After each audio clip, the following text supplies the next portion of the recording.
Good morning, dear students. Class 6th, take out your English literature books, chapter 8. Today we are going to discuss about a new topic, Einstein, the scientist and the man. नाम तो आप सभी लोगों ने सुना होगा Albert Einstein का. Albert Einstein was born in Germany. He was a scientist who made significant contributions to physics. His most famous work is the theory of relativity.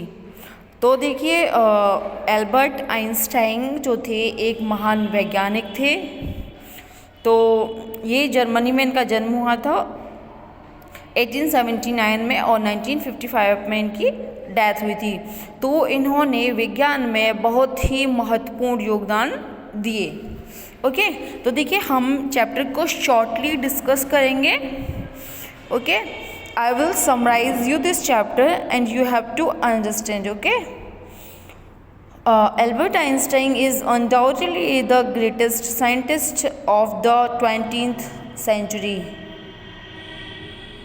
तो देखिए एल्बर्ट आइंस्टाइन जो थे वो 20th सेंचुरी के एक महान यानी कि सबसे महान वैज्ञानिक थे. He revolutionized physics with his theory of relativity and won the Nobel Prize in 1921. तो देखिए उन्होंने विज्ञान में अपने यानी कि भौतिक विज्ञान में अपने महत्वपूर्ण योगदान दिए. इनका जो सिद्धांत था वो था थ्योरी ऑफ रिलेटिविटी और 1921 में उनको नोबेल प्राइज़ दिया गया. For a scientist, Einstein's popularity was unparalleled.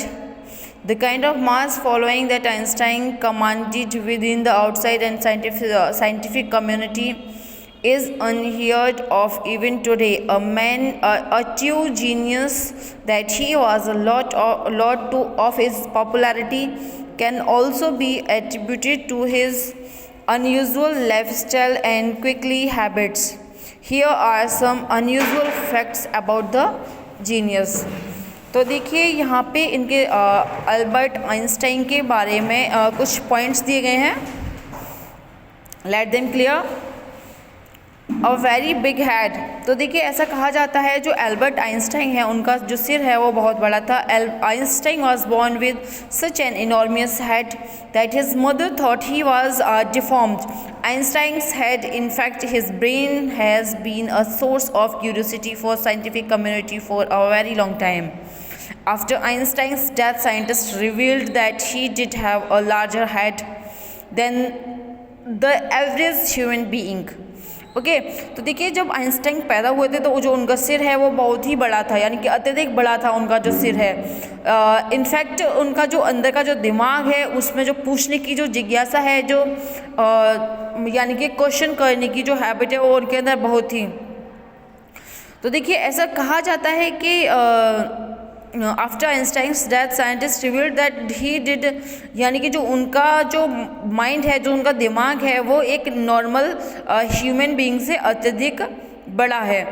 Okay Einstein's brain was stolen. तो ऐसा कहा जाता है कि आइंस्टाइन की मृत्यु के बाद प्रिंसटन हॉस्पिटल से 18 अप्रैल 1955 में उनका जो दिमाग है वो चुरा लिया गया था. किसका दिमाग चुरा लिया गया था? एल्बर्ट आइंस्टाइन का.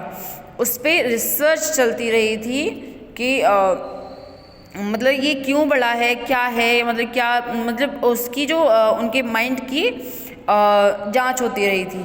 ओके तो देखिए यहाँ पे किसने दिमाग चुराया था उनका? एल्बर्ट आइंस्टाइन का. थॉमस हार्वे द पैथोलॉजिस्ट, उन्होंने इनका माइंड चुरा लिया था और 40 साल तक वहाँ पे रखा. फिर उसके बाद 1988 में इन्होंने वापस किया, 98 में वापस किया.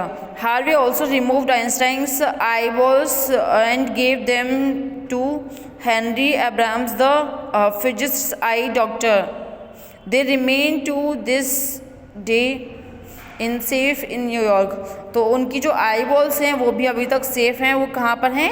न्यूयॉर्क में. He was a quit kid यानी कि वो एक बहुत ही शांत स्वभाव के बच्चे थे. यानी कि उन्होंने जो बोलना है वो बहुत ही लेट शुरू किया था. 4 साल तक वो कुछ नहीं बोले थे।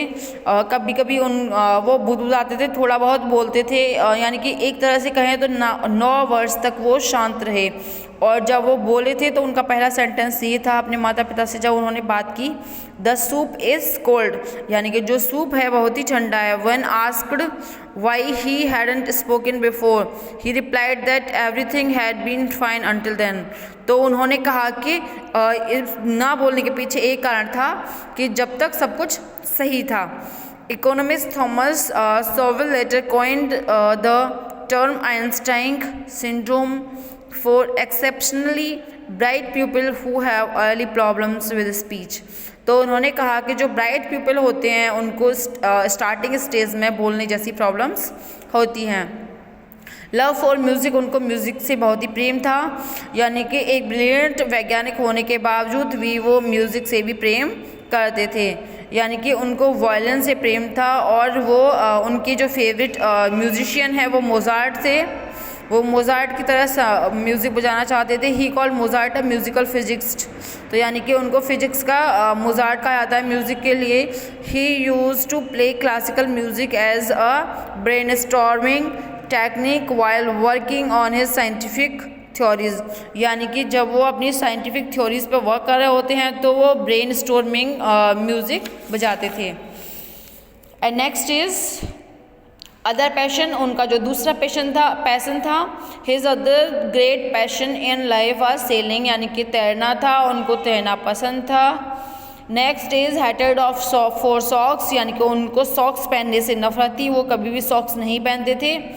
अगर उनको सॉक्स पहनने की कहीं भी ज़रूरत महसूस होती थी, जब वो कहीं भी किसी भी शादी फंक्शन में जाते थे, ओकेशंस में जाते थे, तो वो वहाँ पर लॉन्ग बूट यानी कि हाई बूट्स पहन लेते थे, यानी कि जो ऊंचे जूते होते हैं वो पहन लेते थे, लेकिन सॉक्स नहीं पहनते थे। Nobel prize, the most interesting aspects of Einstein scientific work was that he never won the Nobel prize for his general and special theory of relativity, both of which accounts for much of his stardom even today. Instead, he won the 1921 Nobel Prize for his work on the photoelectric effect, यानी कि उनको अपने इस scientific work के लिए Nobel prize नहीं मिला था, फोटोइलेक्ट्रिक इफेक्ट के लिए उनको नोबेल प्राइज़ मिला था।